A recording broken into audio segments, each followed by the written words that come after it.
Welcome back to the Pleasurable Success Podcast. I am so excited for today's episode because I have a very, very special guest.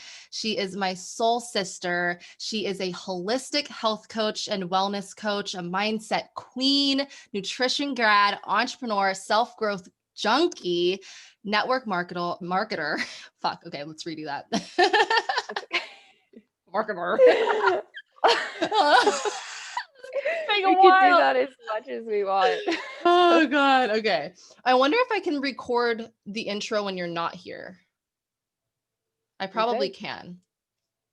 You can do it right now too. I really don't care. Okay, let's try it again. Up to you, babe. All right. Yeah. Okay. Welcome back, you lovely listeners, to this incredible podcast, the Pleasurable Success Podcast. I'm so excited to be here with my soul sister today. I have a very special guest for you guys. I'm excited to be diving in deep to some really juicy topics that I know you're all going to enjoy.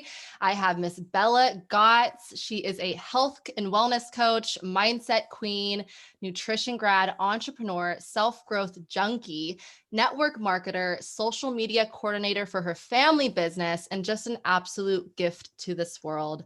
I'm so excited that she's here, going to be talking to you guys about who she is, what she's all about, and just bring some much value to all of you. So, Bella, welcome. Hi, thank you so much for having me. It's so delightful to be here. I'm so excited for you. I'm excited for you to be here, to be talking to the listeners and really diving in deep to how you got to where you are and really how you can help other people get to where they want to go. So why don't you dive in and tell us a little bit about your journey, how you got to becoming all of that wealth of things that you are. I love it. More specifically around becoming a health coach and mindset and network marketing. I'd love for you to touch on all those things and how you got to where you are. Beautiful. Well, honestly, if you would have told me 2.5 years ago, I'd be here working from home as a network marketer and as an entrepreneur, I probably would have laughed in your face. I did not have this on a vision board. I did not have this in my 5-year plan. I went to college in San Luis Obispo to study nutrition. And that was also kind of something that I chose on a whim. I wasn't like, I want to become a registered dietitian or I want to go into nursing school, so I'm going to do this and check this box first. I really did it because I had been playing soccer really competitively for about 13 years. And it was a really big transition for me to no longer be a competitive athlete. Yet I was still so intrigued and fascinated about how we can fuel our bodies and how we can really nourish them. And so to step into nutrition, I knew that there was going to be some science involved. And I feel like people still to this day think studying nutrition is kind of like home ec. Like it's very like hands-on with food and you just do a bunch of cooking classes. And I'm here to tell you that's not the case. It was very, very like while we did have some super fun cooking classes and learning about different, diets and restrictions, there's so much science related to that. So I was kind of thrown a curveball when I got through my 4 years, and really fast forward to my senior year, I was like, okay, on track to becoming a registered dietitian. I was like, cool, I'm going to go do my dietetic internship. This is just like the next stepping stone. And I got to my orientation class that really kind of unpacked everything that the dietetic internship application process looked like. And so I was in that orientation class and I just had this like gut wrenching feeling. I was like, this is not what I want to be doing. I'm not excited about this. There's over 250 programs if you guys aren't familiar with becoming a registered dietitian and what that process looks like. But looking at, where I wanted to be based, like where I wanted to do my dietetic internship, if I wanted to go across the country to Boston or Chicago or New York, like I really wanted to live in kind of like a bigger city. And it's so funny looking back at that in hindsight now. living in a small mountain town, but Yeah, it's like you've um, gone the opposite side of that. literally everything that I thought is just shattered all of those in a good way. But super, super terrifying to just decide that that wasn't what I wanted to be doing. That's what all my friends were doing. They were like, cool. Like, I picked my location, I picked my program. I'm going to combine it with my master's. And I was just like, I was shook. I was Yeah. like, this is not something that I feel excited and ready to do. And Yeah. so, like, okay, so what do I want to do? I was juggling a couple factors. I was like, okay, so I'm not doing my dietetic internship. That's kind of off the table, at least for now. It's kind of like a maybe for later kind of thing. And I'm looking at my other options and I'm like, cool. It was really tempting to move back to where I grew up in Oakland Hills and to the Bay Area. And I had an internship lined up with an amazing company called Sunbasket. And I was like, dude, I want to do that. I also potentially really wanted to travel and get some like really hands-on experience. Um, so it was kind of, what experience do I want to get to supplement, where I was in my process in order Mm, to get to that next level. And so I yeah. didn't really know what that was going to look like, because I had just kind of, absolutely shattered everything that I thought I was going to be doing, what I had worked so hard for in my 4 years. And it felt like a really big defeat. Like I was letting myself down, like I was letting some of my teachers down, that it was kind of just this expectation for what I was supposed to be doing. Yeah. And, having all that pressure, just like these expectations of like, yeah, you did this and now you're doing this. And it's so, so true. Like in diving into mindset, small tangent here, Go with for it. like We love them. with understanding, honestly, like A to B to C, we have this like structured lifestyle where you're expected to, go to school, get a job, work really hard so that you can, work for the rest 40 years of your life and then retire. Like Yep. shattering all of that is one of the scariest things that you can ever do and you can ever embody. And so really to I kind of, literally had chills when you just said that, by the way. honestly, I think that's like why we're here, and what both you and I love talking about is like really shattering that norm and creating a life based on what you want to be doing instead of what you're supposed to be doing, what you should be doing. Yep. I love the And quotations. It's so true. Like there is no right way to do this life. yeah, And the only thing that truly matters is feeling aligned, feeling fulfilled, being happy, doing well for yourself, and that is in alignment with your truth, your purpose, without the expectations of society and your parents and your teachers, like you said. Like it's so powerful that you were able to really go from like, I have all these expectations that I feel I need to live up to no, like I need to do what feels right for me and go on the path that you are meant for, in a sense. absolutely, Awaken 100%. your own journey. Mm.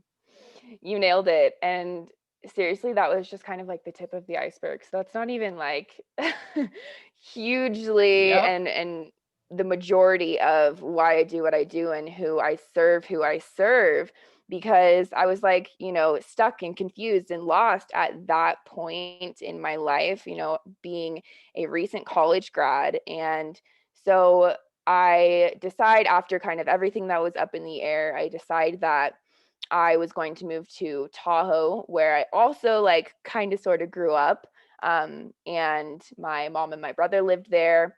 My dad still lived in the Bay Area and was able to work from down there. But, being at my mom's house and like moving in to my parents' place, like after having my own freedom in college, having my own house with all of my girlfriends, I lived with four other girls, and I just felt like so much of my independence and just like where I wanted to be, like so much of that was stripped from me.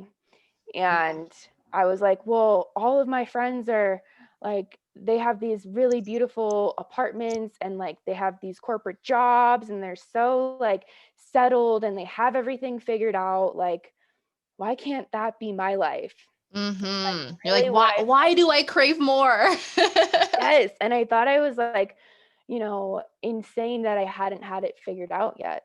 And so here I am at like, gosh, 22, 21, and I go full speed, like all hands on deck into a fine dining job. And so at this point, I had worked in restaurants for about 2 years, give or take. Love working hands on with food, super, super creative environment, and really just learned so much. And it paired really beautifully with me studying nutrition. And so I was like, you know what? I'm just going to get some more work experience. I'm going to live in Tahoe. It's absolutely beautiful there. And we'll just see where this takes me. Maybe I'll spend a year up there. Maybe I'll do, 6 months there, and I'll decide that I want to go travel or do something else. Right. And so I go full speed into this job and I start working 60 hours a week, literally full time, full time, full time. Oh And yeah. I absolutely love it. I am learning from an incredible mentor, gosh, Andrew Scheimer, like love him as a dad to this day, just a really amazing human being to guide me and teach me in a really uncertain time. But all of the good things aside, I got to this point probably about 6 or 9 months into it where I was just in full burnout. I was kind of going through the motions. I was like, what do I do? I cannot work this way and live this way sustainably. I'm commuting 2 hours in the day, 2 hours in the car to my job, working 10, 12-hour days with coworkers who are really content with where they're at and they don't want to grow and be better. And that was fundamentally a really big piece of the puzzle for me, in understanding who I was surrounding myself with and how much of an impact that was having on me. And so that was a really big factor. I was a minority as one of the only women in the back of house. So I was really undervalued. I'm sure if you talk to any other woman that works in fine dining or in the restaurant industry on the line as a chef, they can say the same thing. There's a lot of masculine energy. It's so dense, it's so thick. You're like, as a woman, you are looked at so differently for being a creative in that space and being someone who wants to be more and who wants to be greater. It's kind of like, even just being, my position was called a garde manger. And so it was cold side. I worked with like salads and soups and appetizers and cheese plates. So it wasn't like doing the man's job, like doing the grill or saute or like the work that took a lot of grit. Like Yeah. that's kind of how I was viewed in my position. And so I felt incredibly undervalued, that my hard work, like what I was bringing to the table, just simply wasn't enough.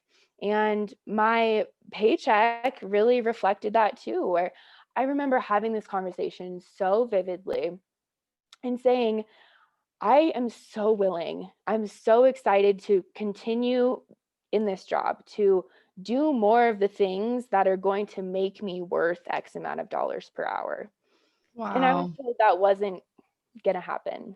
That Mm, wasn't going to be, an option for me. yeah. What a And tough reality to face too, when you're just yeah, like you're recognizing that you're worthy of so much more, but it's not even appearing to you as an option. And completely. it's being vocalized by the people around you. Like that must really bruise the ego. Absolutely. And it continued to just like crush me. Like I was like, okay, you know what? Like, sure, I'm told by the owner that there's no way that he could give me a raise or that I could be worth X amount of dollars per hour. But like, is this what I want to be doing still? Like, I was still playing the comparison game with what I should be doing and what all my other friends were doing. And they were figuring their lives out. And I just felt like I was kind of beating myself into the ground. And I was like, what is it all for? Yeah. Like, I didn't come this far to come this far. Yeah. And so that Oh, was the point, that was like really the turning point for me, where I was like, I need to be doing something differently. I don't care mm, if I'm already working 60 hours a week. Um, something has got to change if I want Yeah. to change.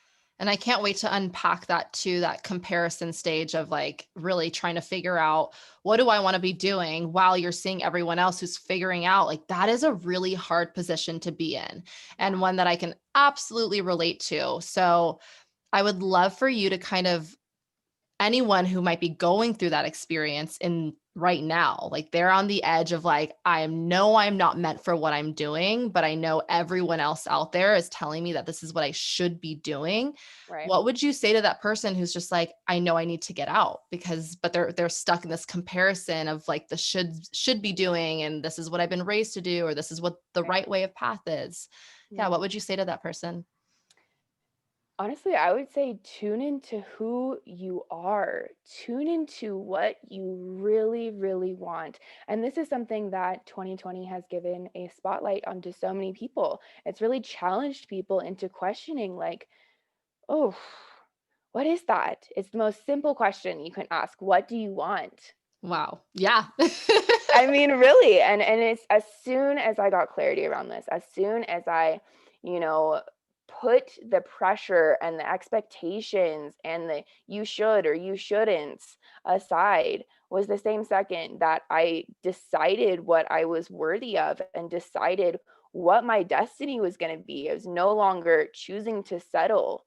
Like, that is incredibly powerful, really, really simple fundamentally, but one of the biggest shifts that I had in understanding how to navigate the craziness of life and what you're put on this earth to do. Yeah. I love that you said that, choose your destiny. That's so powerful because I think that a lot of people think that like, there's fate versus free will. Like you have the power of choice and Always. you always have that ability to make a decision that's in service of your truth and your purpose.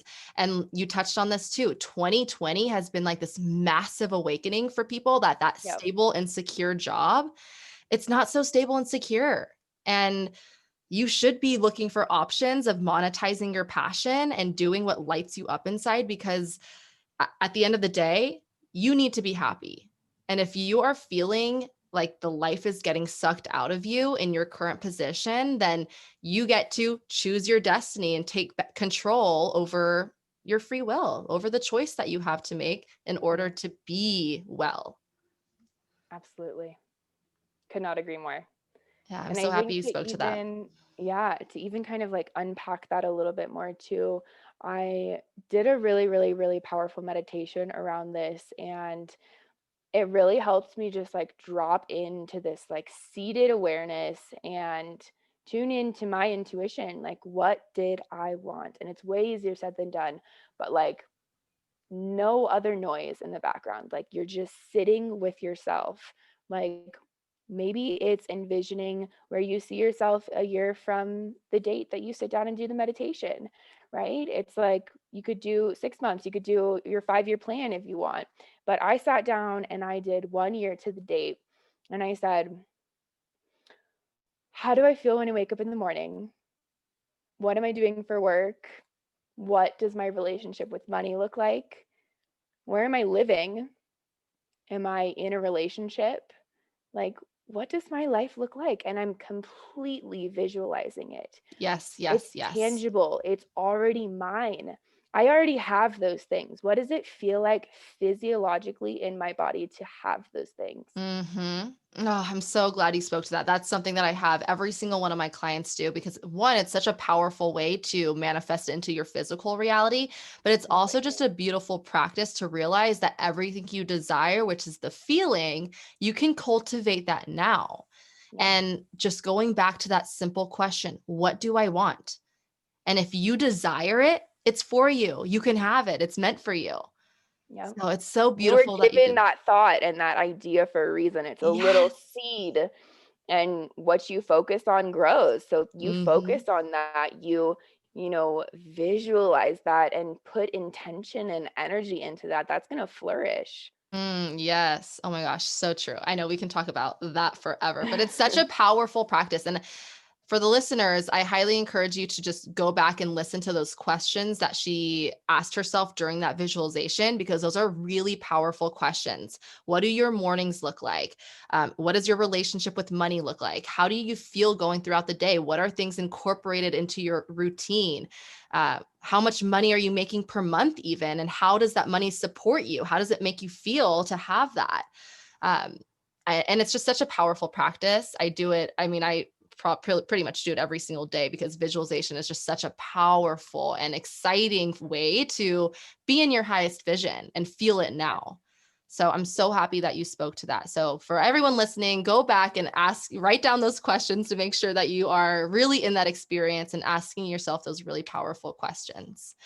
Take notes, Yes. ladies. Take notes. So tell us how you kind of transition then from being that undervalued, underpaid woman in the fine dining industry to where you are now, and what that turning point was for you. Mm. So a funny little thing called divine timing really played in my favor. And honestly, when I had gotten to this point, I had already said yes to joining a network marketing company. And I was like, super fun to do this on the side. I didn't have a whole lot of time to spare, right? And so I was like, all right, this is super fun. Let's just, continue to do this as a little passion project, my little side hustle, because I wanted to learn more about myself. I wanted to learn more about nutrition and continue pursuing that passion. And that's what it was. That's what it was for me for the first 6 to 9 months in that business. Yeah. And so I was simultaneously like kind of building it and sharing a little bit about it and doing it with my family and having my own process, experiencing, the product and the program and my experience with who I wanted to help. And it was just kind of like dabbling with that. And I was mainly still focused on getting the most that I could out of my full-time job. So it wasn't something I was taking seriously. So it wasn't until I got to that point, right? That really massive turning point where I was just like, oh, this is not something I can do sustainably. I got to find something else. I really need to feel like what I'm working for is going to, it's reciprocating. Oh, yeah.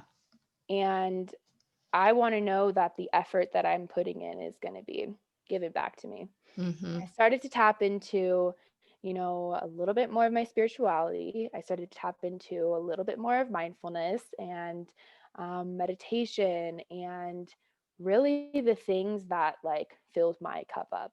And so the more that I tapped into that, the more that kind of just fed into this feeling I can't be doing this full-time job anymore. Yeah. And where I started to actually consider my business as something that I could go more full-time with. And Mm. so sitting with that feeling, I remember creating a list. I'm a huge list girl. Okay. Pen to paper is my Yep. jam. Yes, And ma'am. Me too.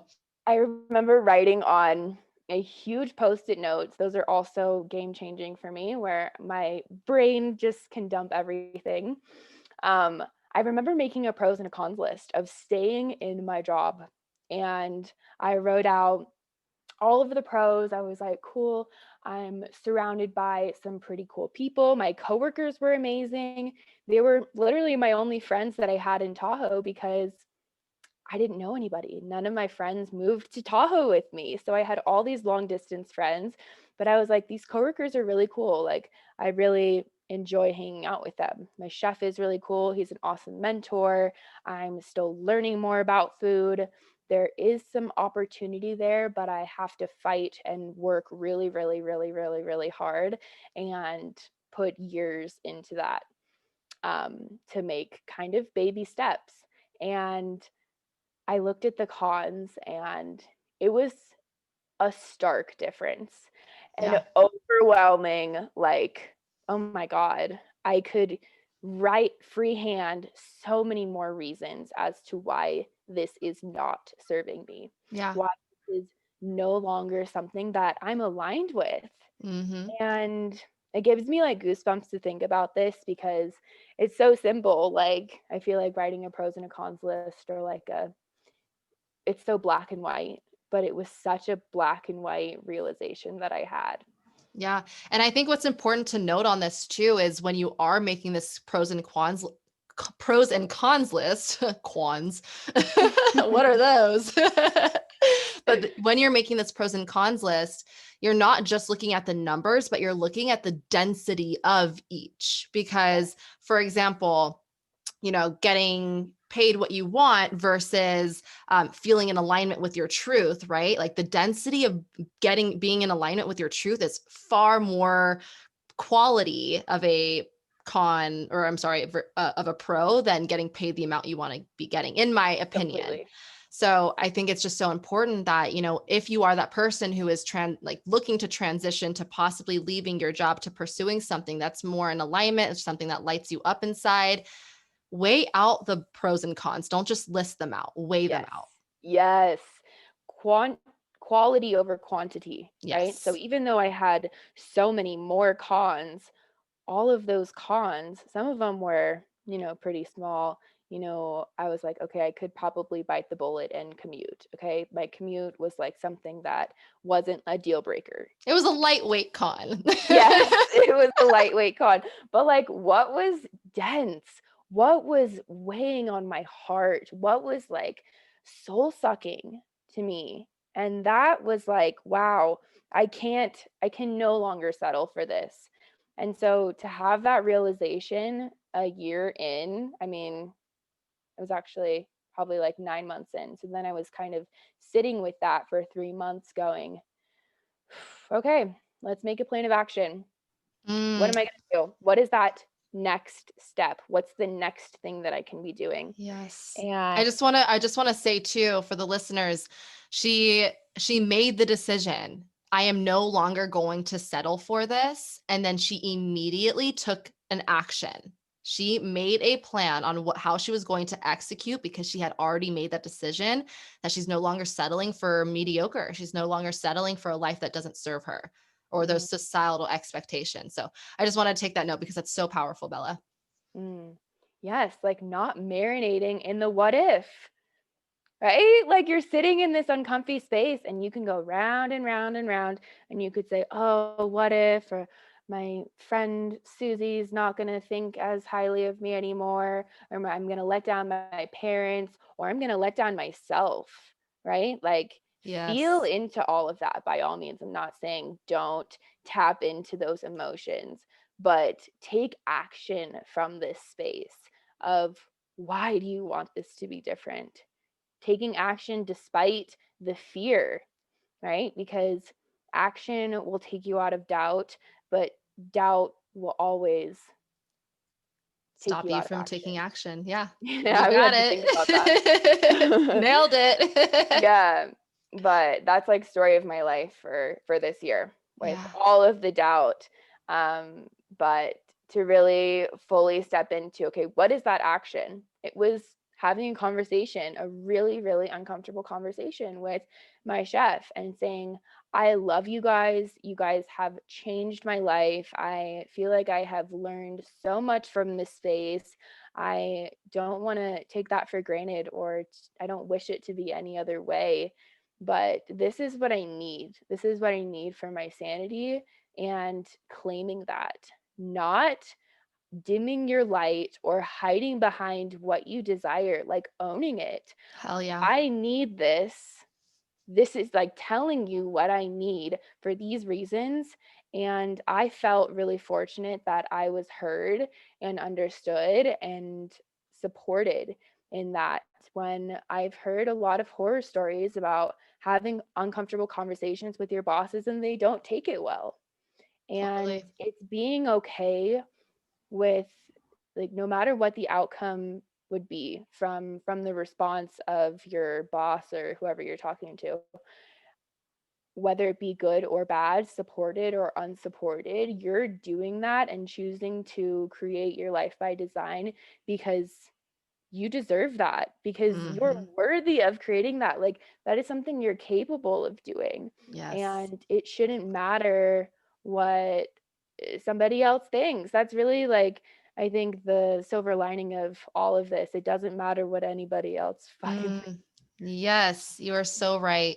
And I would love for you too to kind of talk about how someone can go from this place, especially because I know there is such bad stigma around network marketing. And I'm so glad that, especially I'm seeing this in 2021, people are realizing that it's a beautiful opportunity. Like it is an incredible opportunity for people, anyone, to essentially create their own income. There's no limit on the amount of income you can make, as well as the freedom that you desire. You get to work as you please. You get to have fun as you please and play. Like there's so much flexibility in this. So I would love for you to talk about network marketing in itself. And if there is someone who is really, really worried and afraid of what other people are thinking if they were to join a network marketing group, let's unpack that and like break that stigma. So what would you say to that Mm, person? mm.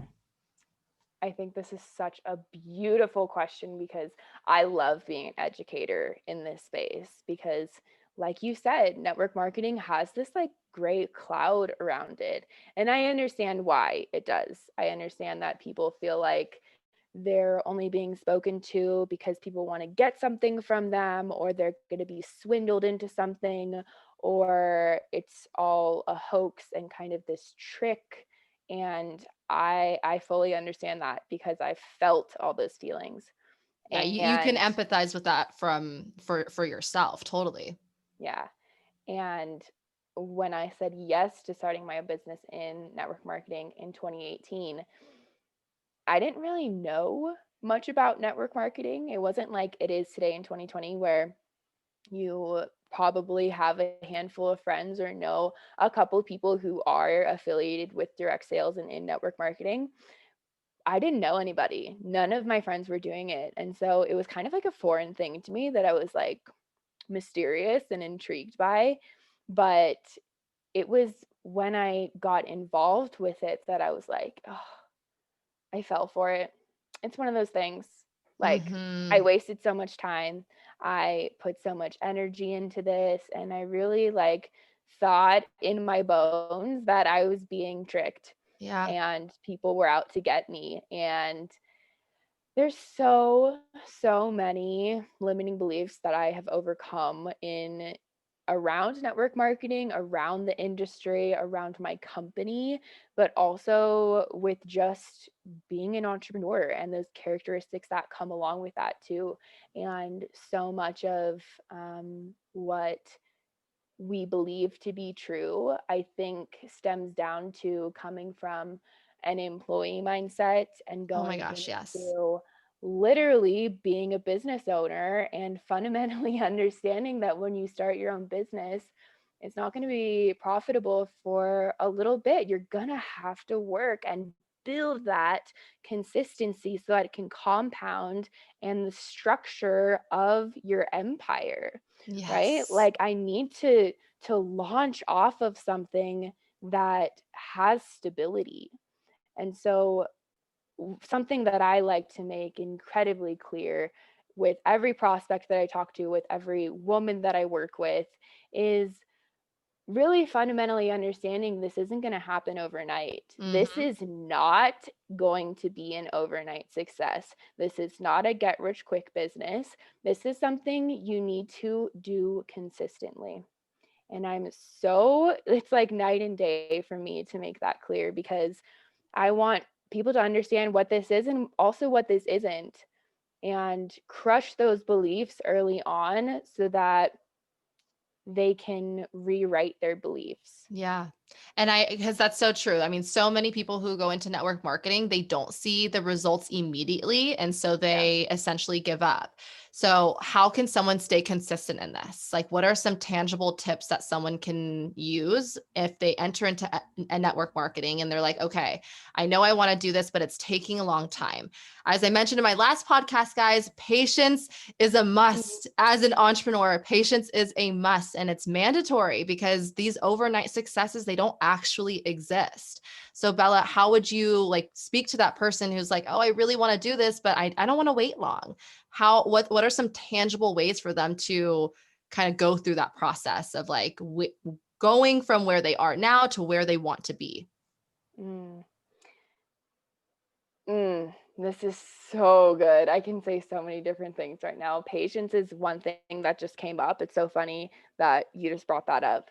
Um, I would honestly say having a cold, hard, honest look at why you said yes.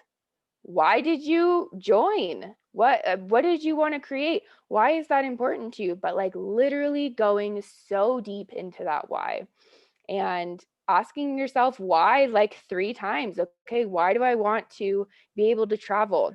What is that going to do for me? Why do I want to be able to travel? Do I want to travel because I want to, you know, see other cultures, because I want to change my perspective and realize that my way of living isn't the only way of living. Like that's the core of why I want to be traveling, and going deeper and deeper and deeper into each of these things, right? So Yes. instead of having it be so surface level, like I want to travel, I want to have more time freedom, I want to, pay for a house, I want to pay off my credit card, I want to do all of these things that can kind of feel intangible.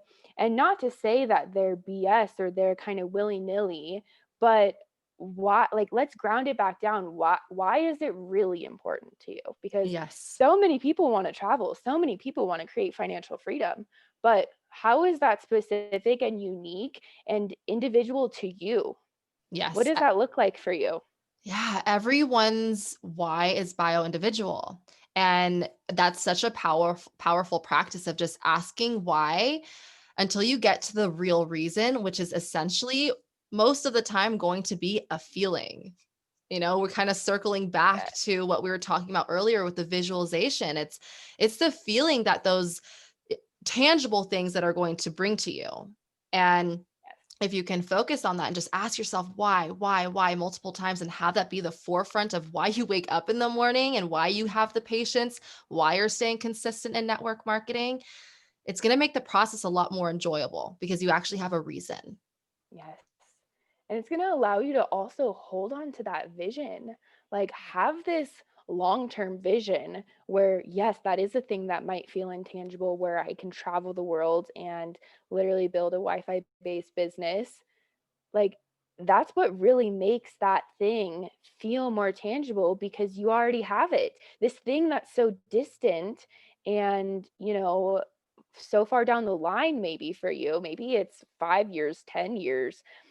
That's what makes it feel like it's here, it's present, it's already, you know, in alignment with you. You're a vibrational match to it, to everything that you desire. Yes. Yes, that's so powerful. And I think that's so important and such great tips. So, being patient, being consistent, and asking yourself why, and putting your why at the forefront of your reason for doing it.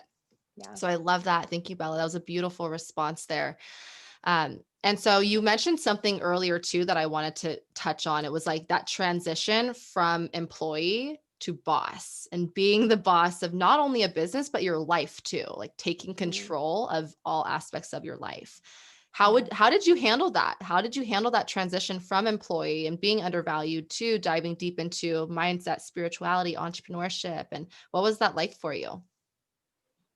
It was a very tough transition, especially because, like you guys just heard, I was feeling really crushed, and my relationship with money was in a really ugly place. I didn't think I could financially own my, or pay rent for my own place. Like, I didn't think I could move out of my mom's. I didn't think I could pay off all of my credit card debt. I had only ever been an employee. I did not know what that was going to be like and what necessarily that was going to entail, but a lot of shifts around what my relationship with money looked like, how I viewed money as literally just being an energy exchange. And so I was looking at the work that I was putting in and literally saying, okay, I'm, earning X amount of dollars per hour, and that's the extent of it. So much of my money gets taken from taxes, and that was really defeating. But to ultimately step into a new relationship with money, I think is what it was.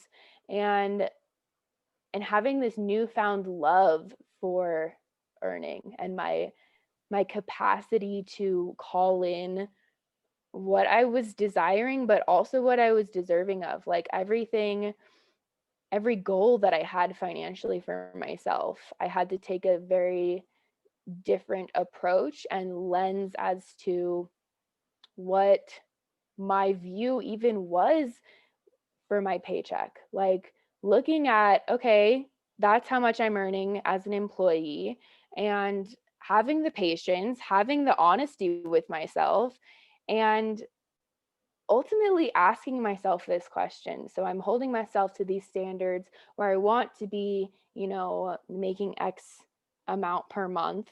And when I look at actually how much work I had been doing, it didn't add up to that. And so I was holding myself kind of to these unrealistic expectations. And the question that really, really shifted my perspective and my mindset was, if you were paying yourself for how much work you did in the last month, in the last week, in the last few days, would you want to pay yourself? Like, thinking about that, I was like, no. No, that's such a good question. Oh my gosh. Yeah, listeners, write that question down and really ask yourself that. Yeah, would you pay yourself? And I think diving a little bit more kind of similarly into the money mindset stuff, like envisioning money as your lover, but like, would money want to have sex with you? Yeah, Like, those that's, are two pretty similar questions for me. yeah, And that honest look where you're like, oof, no, yeah. I don't pay attention to money. I don't give it the time of day. I avoid looking at my bank statements because it makes me nervous. It gives me Yeah. anxiety. Or on the contrary, too, you over smother it, you hoard it, you're Yep. afraid to lose it.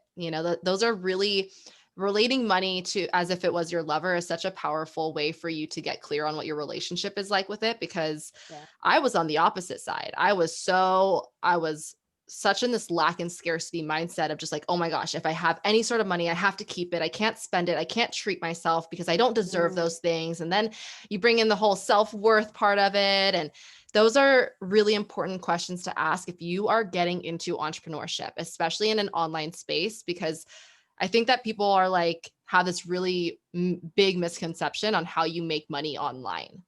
yes. And they think that it's like, oh, you have to be an influencer, you have to be this, you have to be that. And it's like, no, there are so many different ways for you to utilize this online space to bring in an Yeah. income. But before you can even do that, you need to get really clear with what your relationship like with money even is, because it's not Yep. going to serve you to make a ton of money and live this freedom-based lifestyle if you're not able to have the capacity to keep it and feel worthy of it. 100%.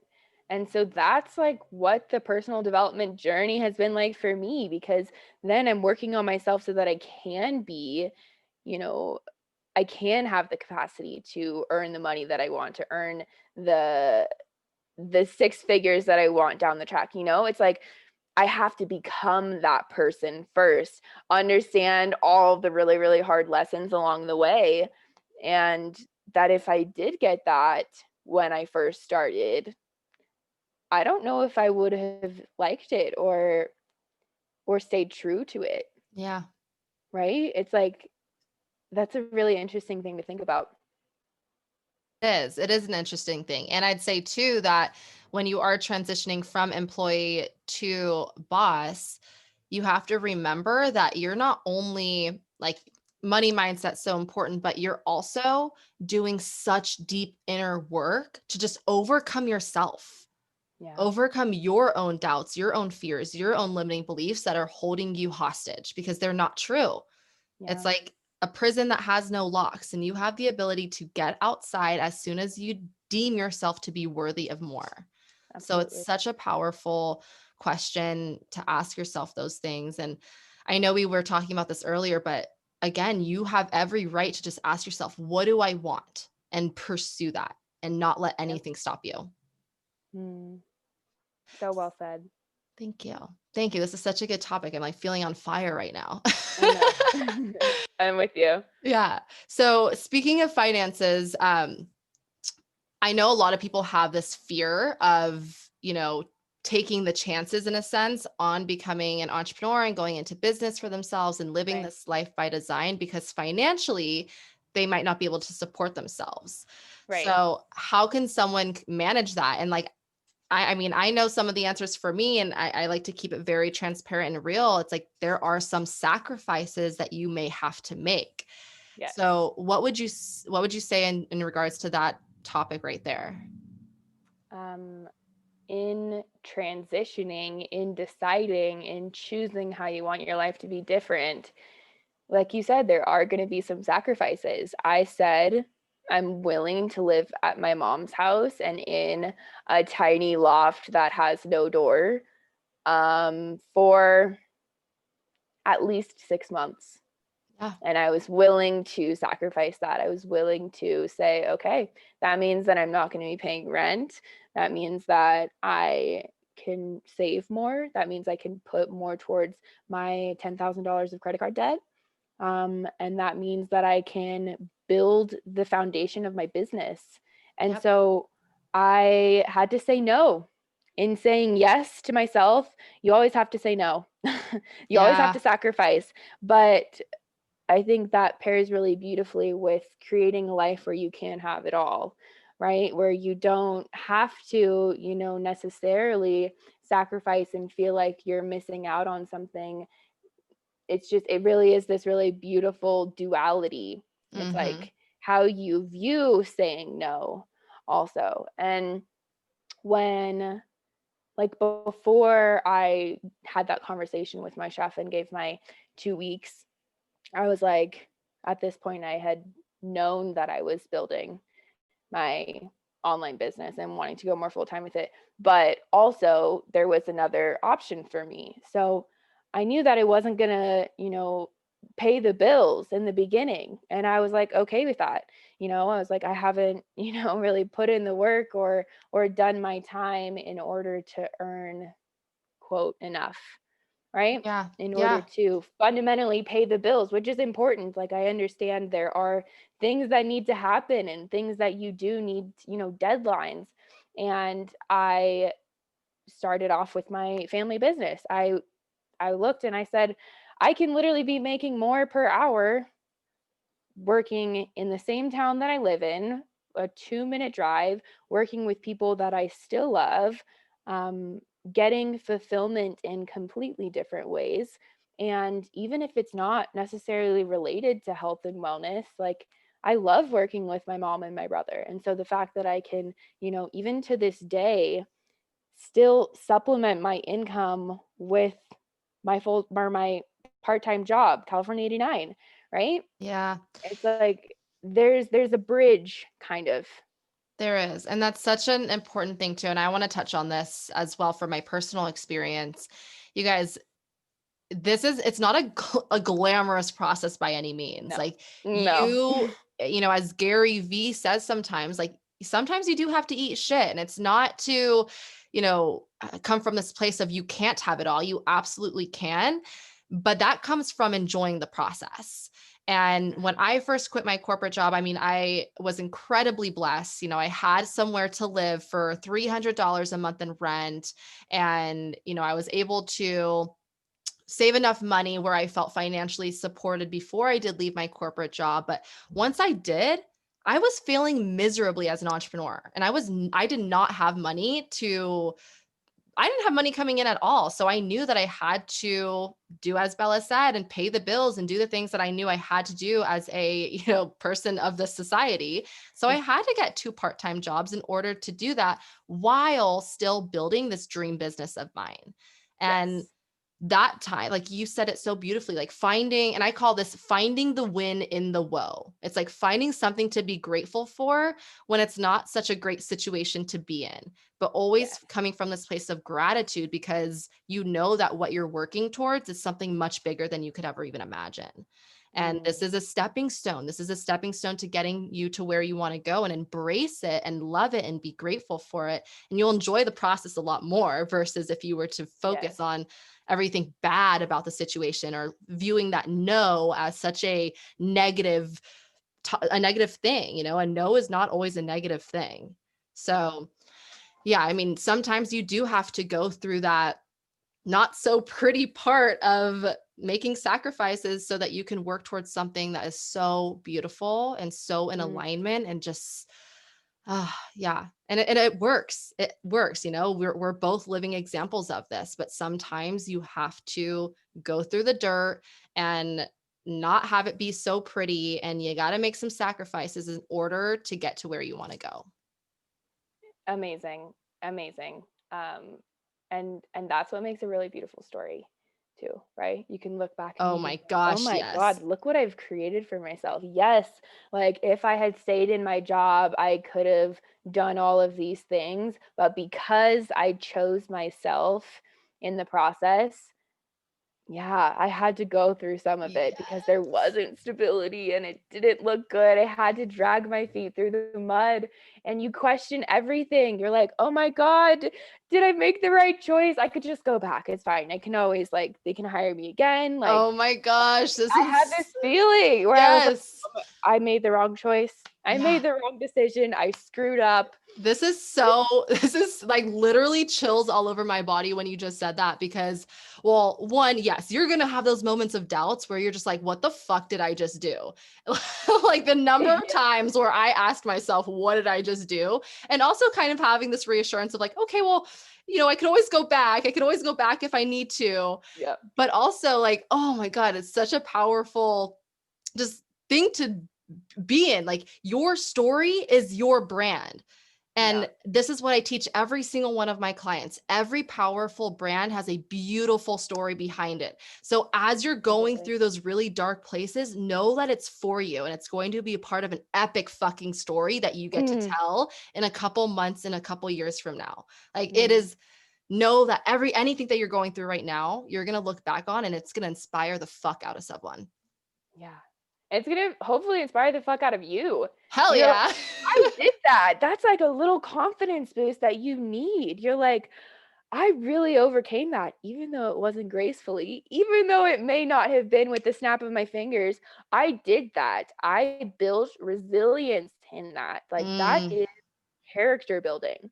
And through all of this, through the failures and the triumphs, like, I don't really see anything that happens to me in my business as a failure. It literally is feedback. It's, yep.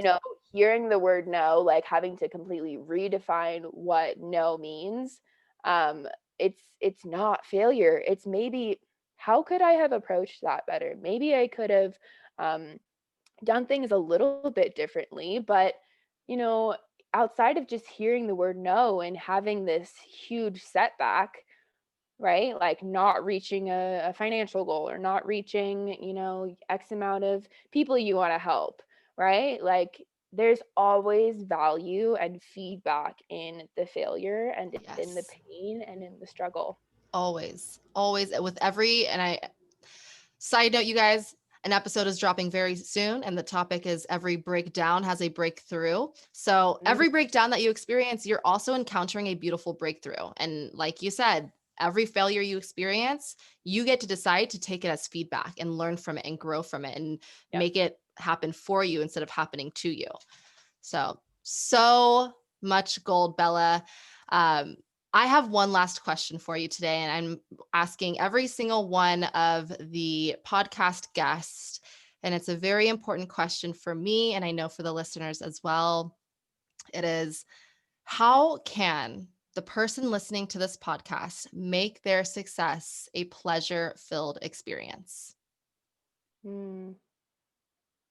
Trusting the voice, trusting the nudge, feeling into this intuitive message that you were given for a reason. And that nudge telling you that you're meant for more. And it's the scariest thing in the world to chase this feeling, something that's so intangible. But you feel like you're going against everything that you may have built or everything that everyone expects of you. But taking that leap and taking that chance, because creating a life by design is the most pleasurable experience you could ever say yes to. You are so right. And that is so powerful. I've literally had chills all over my body this entire podcast interview. Wow. Bella, thank you so, so much. This has been such a pleasure. And I know that there were a ton of gold nuggets in here. So thank you so much for being here. Thank you for sharing your story and just being you. You are seriously such a gift. And I'm so happy that you're my soul sister and that I've been able to go through this experience with you by my side. That in itself has made it far more pleasurable for me. So I thank you. And for everyone listening, please be sure to follow Bella. Her Instagram and all of her information is going to be in the show notes before. But Bella, do you want to tell them what your Instagram or where they can find you? Yeah, my handle is I am Bella Grace _ Beautiful. And yeah, that's my handle. I love showing up on there and in that space, and excited to meet you on there. Yes. Make sure to follow her and connect with her. She is a magical being. And lovely listeners, thank you for supporting the show and being here. I hope that you found so much value out of this. And stay tuned because some amazing episodes are going to be dropping again soon. And I can't wait for you to listen to them. Have a beautiful day.